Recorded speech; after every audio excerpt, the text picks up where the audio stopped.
continue to reflect on Jesus' iconic Sermon on the Mount, having already heard his proclamation of the Beatitudes, finding in love, but in a whole new place, in the midst of struggle and pain and loss and hunger and sorrow, there finding joy and peace in love. Having heard his challenge, the identity that we carry as his followers, a two-edged sword of being light and salt, light fire that can warm and enlighten, but that can also expose and destroy. Salt that can bring flavor and salt that can destroy the earth. But now Jesus turns to a more traditional moral approach and starts to talk about our relationships with each other, about murder and anger and adultery, about honesty. And in this, if we just read it carelessly, we'll find more rules. Right? More rules by which we should live our lives, more rules that might bring a certain amount of guilt as we fail to complete them. And so in that perspective, before I just had to not murder, now I have to not be angry. Before I couldn't steal my neighbor's wife, now I can't lust after anybody. Like this set of very demanding rules. But I am sure, I am absolutely confident that Jesus is inviting us to some place other than more rules. I think he's trying to give us the antidote to living based on rules. An awareness that as important as our actions are, that there's something more important than our actions. It's our heart. It's our heart formed in love.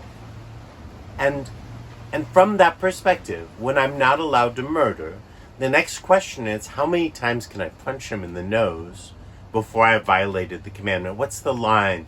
What are the rules?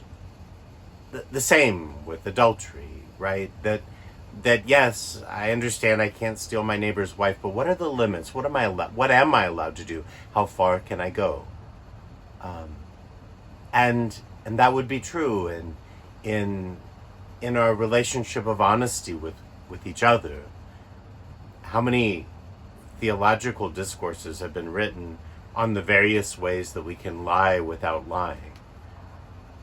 But Jesus would say, instead, desire to love your brother, to be respectful and loving to your wife. And when we change our heart and look at this from the perspective of what love invites us to do, what love requires, as opposed to what the law requires, our questions change. I have a couple of analogies. They're only analogies, and they're not ones that I understand particularly well, but they might help us. One, I'm told that when a couple experiences the birth of their first child, when a dad holds his baby girl in his arms, everything changes. Everything. The priorities change. Where we need to live changes. Our view on politics changes. Our concern about the future changes. Our concern about not just the next 5 years, but the next 50 and the next 150 years begins to grow. Our world changes. Our priorities change. Our selfishness is challenged in a way that has never been challenged before. And when we say, I love you, it means something that we've never meant before. That doesn't mean that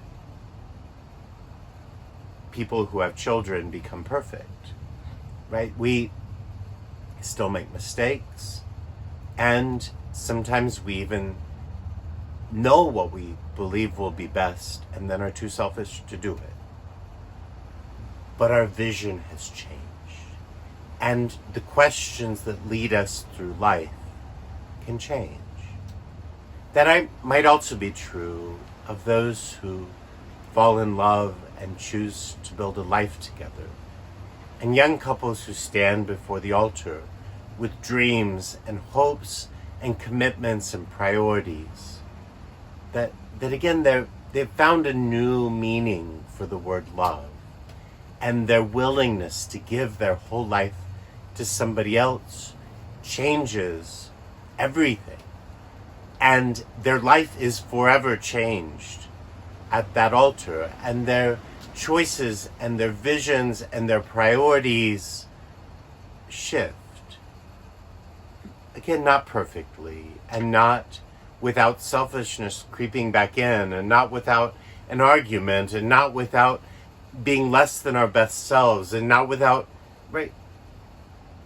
This isn't about all of our actions being complete. This is about our heart leading our actions in the right direction. And Jesus is inviting those who follow him to let love lead their heart, to let love be the reason why they don't commit adultery, not a rule. To let love be the reason why they don't murder their brother, not a set of laws. To let love be the reason why my word means something, because my love and respect for the people around me leads me to speak truly, sincerely, authentically with them. That love leads my life in Christ Jesus. And it won't make my actions perfect. And sometimes it's probably a good idea to go back and check our actions against the Ten Commandments. But every day, Jesus would invite me, would invite you to check your heart against the love that he describes in his teachings. To check your heart against the love that he gives us as he hangs on the cross.